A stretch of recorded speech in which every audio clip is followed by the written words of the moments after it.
pedagogical approaches for learning styles. Everything started thousands of years ago. Plato, a rationalist, said that everything is learned through reasoning. Aristotle, an empirist, thought that everything is learned by experience and interaction. The Romans also considered education as training, again, empirism. In the Renaissance, there was a fight for freedom. Later, humanism was born. Learning was an effort to understand ideas, a rationalist's view.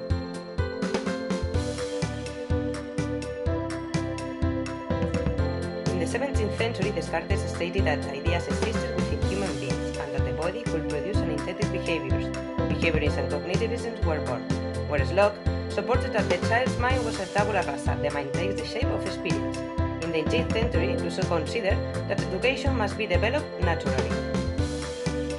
Later, Kant reinforced rationalist ideas.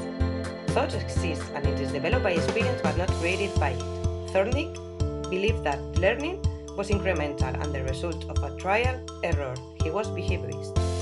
It is not surprising that the 20th century psychologists wanted to know if the human beings responded to a stimulus or they were transforming information into knowledge. The father of behaviorism was Skinner. Reward or punishment is what makes people learn. For Piaget, learning was a developmental cognitive process in which learners create knowledge rather than receive it from the teacher.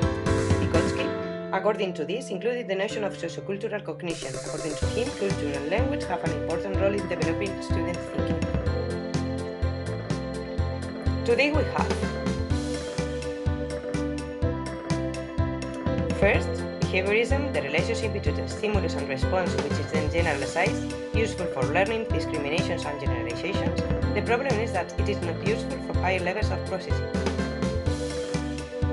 Second, cognitivism, emphasis on how information is received, organized, stored and retrieved by the mind. The problem is the negation of experience.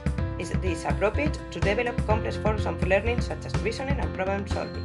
Finally, constructivism, where meaning is created from experience. It is between empirism and rationalism. Here, learners construct their own meanings and negotiate them through social interaction. The problem is that not everything can be experienced, useful for critical thinking development. As conclusion, well, there is no conclusion. Your students will tell you.